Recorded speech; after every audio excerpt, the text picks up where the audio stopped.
Disons que le narcotrafic, ça prend des proportions importantes. Dès l'instant où ça commence, c'est un peu comme un cancer, ça va se déployer partout.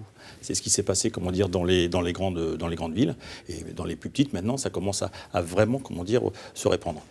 Nous, ce qu'on on ne veut pas, on ne veut pas que notre ville devienne une banlieue parisienne ou une banlieue lyonnaise, marseillaise, etc.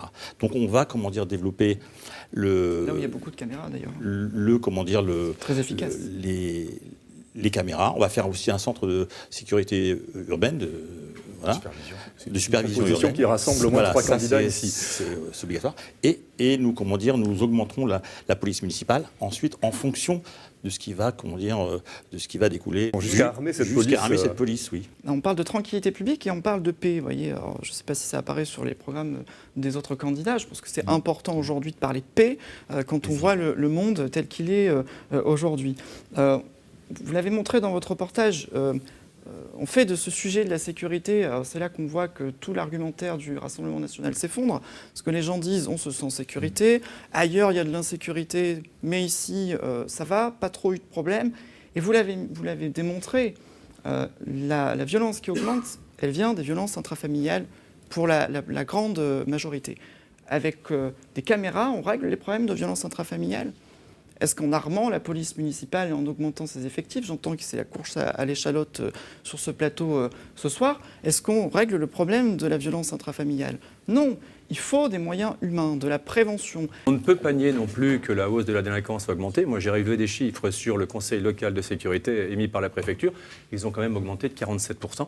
Non, donc voilà, non, si, 47%. C'est leur élucidation qui a augmenté de 47%. Du coup, on s'aperçoit bien, et vous l'avez dit, ça rassemble attention. tout le monde. Hein. La sécurité, ce n'est pas un problème de droite, ce n'est pas un problème de gauche, c'est bien un droit fondamental qui doit être mis en place. Et je vous rejoins complètement. Il faut effectivement de la répression quand il le faut, mais il faut également de la prévention. Nous prévoyons également, donc effectivement, de renforcer le nombre d'éducateurs de rue pour protéger, on va dire, les jeunes les plus exposés. J'ai un mot quand même. Moi, je n'armerai pas la police municipale à ce jour. On ne sait pas ce qui pourrait advenir de la loi au général. Ensuite, on a aussi déjà, si on veut bien comparer la situation, 4 policiers municipaux à Tulle et 6 personnes en charge du domaine public. Ça fait déjà 10 personnes. Un médiateur de rue, un médiateur social de rue. Ça fait 12 personnes. On va rajouter 1 ou 2 policiers pour générer dans les quartiers une police de proximité plus importante. Ça s'arrêtera là. Sur la vidéoprotection, le rattachement au centre de supervision, je demanderai, si je suis élu comme maire, à être coprésident du centre de supervision, parce que c'est nous qui devons vérifier aussi comment ça se passe au niveau du contrôle de l'image. C'est très important pour la liberté et les libertés publiques. Et il faut rester raisonnable et raisonné. Cette ville, elle est tranquille.